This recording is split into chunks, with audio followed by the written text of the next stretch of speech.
So what can you do? Leave egos at home. If you're in sales, that is one of the big things. I've seen people come in, put their arm on the back of the chair and say, "Yeah, Chris, I'm going to save you a bunch of money." Egos are terrible. I've had more egos in the last couple of weeks call me on the phone. I had a guy that called me every single day and says, "I can save you money, I can save you money, I can save you money." The last message he left me, kid you not, "Chris, I need you to call me back, and I know I can save you money and make it a great day." Okay, you're insincere, you're pushy, you're aggressive. I called him back. We'll leave that conversation out of this one right now. Do not be pushy, even if yourself. If you find yourself on the customer side and you think, "Okay, I'm going to get this, and I've got this ego, and they're not going to tell me what to do. I'm smart, I got it." Leave it at home. Build a partnership with who you're working with. Needs versus wants. Again, list out what your needs are and what your wants are, because you're going to need them to know your concessions. Now, most of us know in the negotiations we do, concessions are made at the 11th hour. The real money, the real services are made when last hour comes up, because people start getting a little frantic. You go to buy a car, what happens? You walk on the lot, you negotiate with them, you walk off the lot, you come back. The concessions are made at 11 o'clock on month end when the guy's been out there working you for 12 hours. So know when you're going to be making your concessions. One rule I have is I don't make the first concession. I don't make the first concession, and I'll tell you why. I learned a valuable lesson. I made a concession. I thought, okay, I'm going to be a partner. I'm going to be a partner. I'll tell you what. I'll go ahead and drop this in exchange for that. But the person, because they had an ego, thought, I got this from them. What else can I get from them? Yeah, so you can see that so soon in the negotiation process, he probably got a lot to do. So be careful when you're doing your concessions, and also be very careful when you're negotiating price. If you're negotiating a piece of equipment for $2,600 and you know you can spend $1,800, and you want to make a concession, your first offer shouldn't be $1,600, because then the person's going to see that you already conceded to offer $1,600. You probably have a lot more to play with. So plan out that strategy very carefully when you're thinking about what concessions I can make to get up to my bottom dollar that I have to negotiate.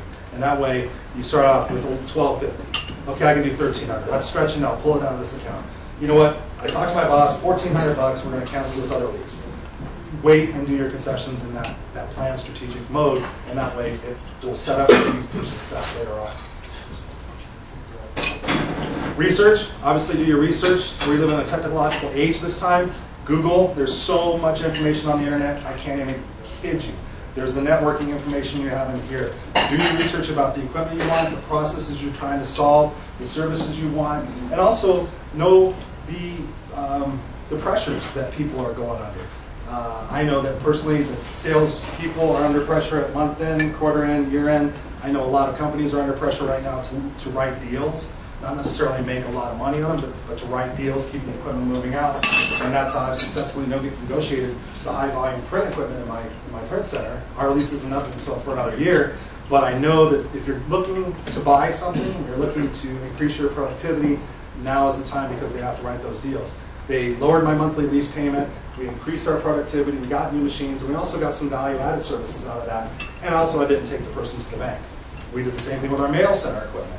We did our research, we called them in, we're partners, they know me to be a valued customer, and I said, listen, I need your best foot forward. I'm trying to save my company money, what can you do for me? And knowing my alternatives, we negotiated, and I saved the company money on both of those things in a down economy, and increased productivity, and we're geared up for the future 5 years. And knowing your options, again, knowing what you can do throughout the negotiation process. There's nothing worse than knowing somebody has to buy from you, because there's no negotiating in that. So if you know your options, even if your options aren't something you would consider, make sure you understand what those options are, because you can use those in the negotiation process. Case in point, we were working with the mail center equipment, and we've had the mail center forever. I know I need the mail center, but I also know I can outsource all that. So I started doing my research and started understanding what would it take to really outsource that equipment. And when the person was saying, yeah, Chris, you've always done business with us, and we know you'll come back, and I'll make you a good deal. I'm like, you know what, I appreciate the good deal. I said, but I'm actually looking at outsourcing. What's your experience with that? You know, if we just decide not to purchase any new mail equipment, what would that do for us? Just thinking about closing the mail center? Oh, he's serious. Oh, okay. Oh, well, you need to consider this, you need to consider that. Oh, yeah, well, that's, I would see how to do that. But when they see that you're intelligent, you've done your research, they know they have to sharpen their pencil because if you, I mean, we get to that later, you have to make that decision if you're willing to go that far. But know your options in the negotiation process. Know your timelines, making sure you understand what the timelines of the customer are and what the timelines of yours are, because that way when you get to that 11th hour, you know how to plan for that. I've been in situations where the people know when it's coming down to the time and it's getting frustrating, they start making a lot more concessions because they realize that they're under the gun to make those numbers. A couple last ones, attack the problem, not the person. I've seen negotiations with myself where the guy came in and said, you know, Chris, every time I get to deal with you, we have these situations and you're bullheaded and I can't put up with that anymore. Okay, even if it's true, I don't appreciate hearing that. So really, really focus on the problem, not the person. Let's not attack each other. Let's say, okay, what's the issue, Chris? What do we need to negotiate? What's the deal breaker? And put that out there because when we start attacking each other, what do?